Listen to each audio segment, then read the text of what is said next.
Terima kasih Anda masih bersama kami. Bagi Anda yang baru saja bergabung, kami hadirkan kembali 3 berita utama hari ini.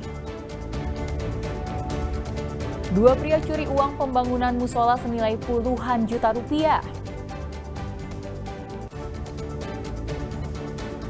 Pria di Cirebon nekat menggasak 2 emas batangan seberat 200 gram dari rumah tetangganya.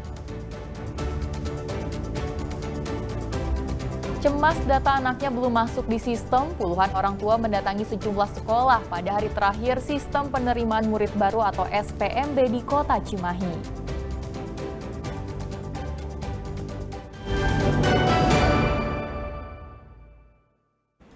Empat pasangan bukan suami istri terjaring razia dalam kamar indekos. Razia dilakukan karena warga curiga indekos ini kerap dijadikan tempat mesum.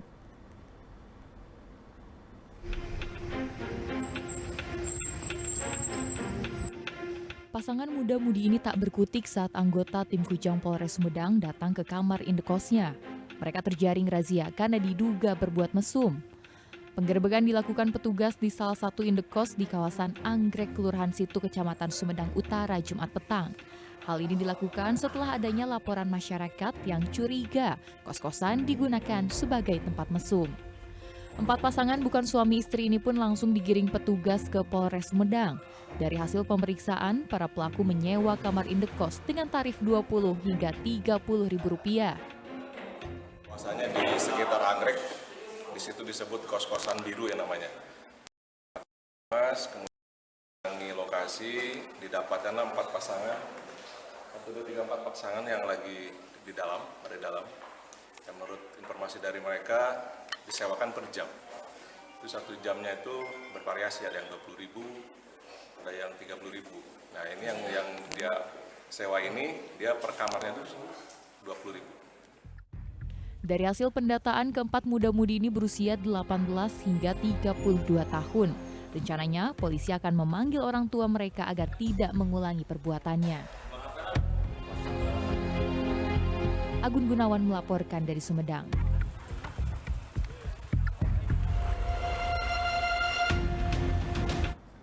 Dua pria menggasak uang pembangunan musola senilai puluhan juta rupiah di kawasan Pamengpeuk, Kabupaten Bandung. Tak berselang lama kedua pelaku ditangkap di tempat persembunyiannya.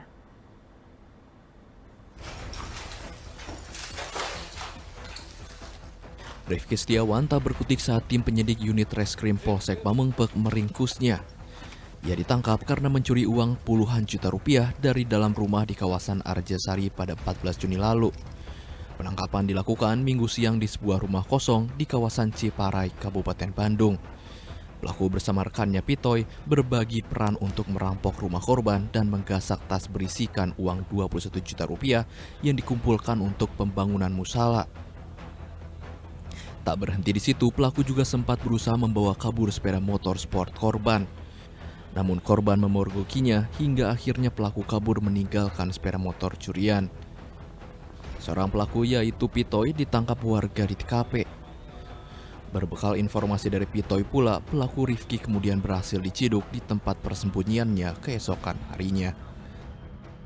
Pelaku sebanyak 2 orang melakukan dengan cara mencongkel jendela belakang untuk kemudian masuk ke dalam rumah dan mengambil uang tunai yang berada di ruang tengah rumah di dalam tas. Kemudian setelah itu di dalam rumah tersebut ada kendaraan berupa kendaraan roda 2, kemudian diambil, didorong, dan pada saat sudah didorong keluar ternyata didengar oleh korban. Karena rencana itu mau uang itu buat pembikinan musola, besoknya itu mau belanja. Pas saya bangun, lihat di tengah rumah motor udah nggak ada. Pas saya buka ternyata maling itu, dan mereka berdua pada lari. Ya saya kejar, alhamdulillah di lingkungan saya ada warga yang lagi meronda, jadi putus gitu. Saya kejar, mereka kejar sama warga. Dari tangan tersangka, polisi menyita barang bukti 1 unit sepeda motor sport dan sisa uang curian sebesar 1,4 juta rupiah yang sudah digunakan untuk berfoya-foya. 2 pelaku yang ditangkap terancam hukuman penjara 5 tahun. Muhammad Abbas melaporkan dari Kabupaten Bandung. 3 pemuda di Tasikmalaya ditangkap polisi karena nekat mengedarkan narkotika jenis tembakau sintetis di media sosial. Polisi menyita barang bukti 68 gram tembakau sintetis.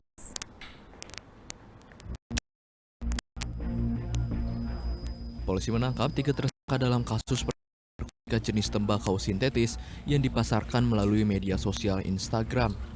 Ketiganya diduga menggunakan platform media sosial Instagram untuk menawarkan tembakau sintetis. Transaksi pun dilakukan melalui pesan langsung dan barang dikirim menggunakan jasa ekspedisi. Dalam pengungkapan kasus ini, polisi menyita barang bukti berupa tembakau sintetis total 68 gram dari tangan ketiga pelaku. Kasus ini masih dalam tahap pengembangan untuk mengungkap jaringan peredaran narkotika yang lebih luas. Saudara DR, BK, yang ketiga Saudara YS. Adapun TKP di wilayah Kabupaten Tasikmalaya. Barang bukti kurang lebih tembakau sintetis 70 gram. Modus operandi, tersangka mengedarkan narkotika jenis tembakau sintetis melalui media sosial berupa Instagram. Pasal yang dipersangkakan, pasal 112 ayat 2 junto pasal 114 ayat 2 Undang-Undang RI nomor 35 tahun 2009 tentang narkotika. Para tersangka dijerat pasal tentang narkotika dengan ancaman hukuman minimal 6 tahun penjara dan maksimal 20 tahun atau hukuman penjara seumur hidup.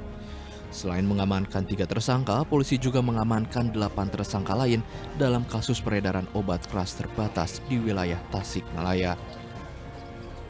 Eko Syabudi melaporkan dari Tasikmalaya.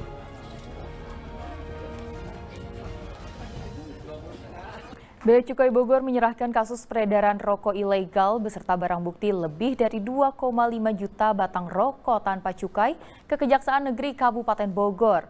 Peredaran rokok ilegal ini merugikan negara hingga 1,8 miliar lebih.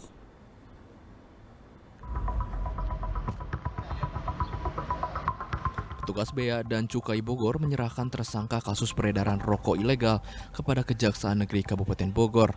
Penyerahan disertakan dengan barang bukti berupa 2,5 juta batang rokok ilegal Jumat lalu di kantor Kejaksaan Negeri Kabupaten Bogor.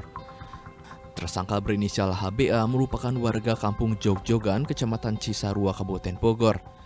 Ia ditangkap dalam operasi penindakan oleh Bea Cukai Bogor di wilayah Cisarua pada Rabu 16 April lalu. Dari tangan pelaku, petugas menyita barang bukti meliputi 2.517.000 batang rokok ilegal jenis sigaret kretek mesin SKM tanpa pita cukai, serta 1 unit sepeda motor yang diduga digunakan untuk distribusi barang ilegal tersebut. Potensi kerugian negara akibat pelanggaran cukai ini ditaksir mencapai Rp1.877.711.840. Temuan barang bukti ini merupakan yang terbanyak dalam kurun waktu 2 tahun terakhir.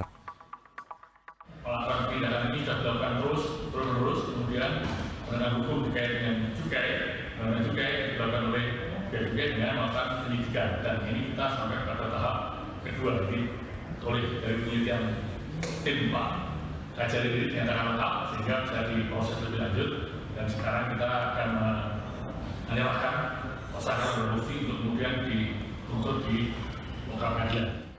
Tersangka diancam hukuman penjara paling singkat 1 tahun dan paling lama 5 tahun, serta denda paling sedikit 2 kali dan paling banyak 10 kali nilai cukai yang seharusnya dibayar.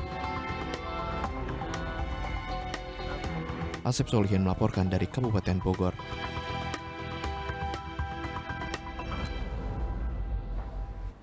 Seorang pria di Cirebon nekat menyatroni rumah tetangganya dan menggasak 2 emas batangan seberat 200 gram, ponsel, dan sejumlah uang tunai.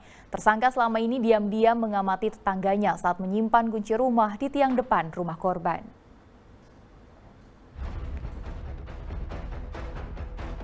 Rekaman kamera pengawas ini merekam aksi Jumhana saat mencuri di rumah tetangganya di Desa Gebang, Kabupaten Cirebon. Pelaku terlihat dengan leluasa masuk ke kamar korban dan menggasak barang berharga 2 emas batang antam seberat 200 gram, ponsel, dan sejumlah uang tunai dari laci meja. Setelah melancarkan aksinya, pelaku pun langsung kabur. Berbekal bukti CCTV yang dilaporkan korban, pencuri akhirnya teridentifikasi dan ditangkap polisi di tempat persembunyiannya. Pria 42 tahun itu rupanya selama ini diam-diam mengamati tetangganya saat menyimpan kunci rumah di tiang depan rumahnya. Pelaku pun masuk rumah menggunakan kunci tersebut ketika korban meninggalkan rumah. Dari tangan tersangka, petugas menyita 1 batang emas antam seberat 100 gram yang belum sempat dijual. Uang tunai 18 juta rupiah, sisa hasil penjualan emas, dan ponsel milik korban. Ia mengaku nekat membobol rumah tetangganya karena impitan ekonomi. Akibat pencurian itu, korban alami kerugian 400 juta rupiah. Pelaku masuk ke dalam rumah dan mengetahui kunci biasa disimpan di tiang rumah. Ya, sehingga pada saat korban keluar rumah, untuk pelaku mengambil kunci tersebut dan masuk ke dalam rumah dengan menggunakan kunci itu sendiri. Buah dari perbuatannya, tersangka terancam hukuman 5 tahun penjara. Marul Habibi melaporkan dari Cirebon.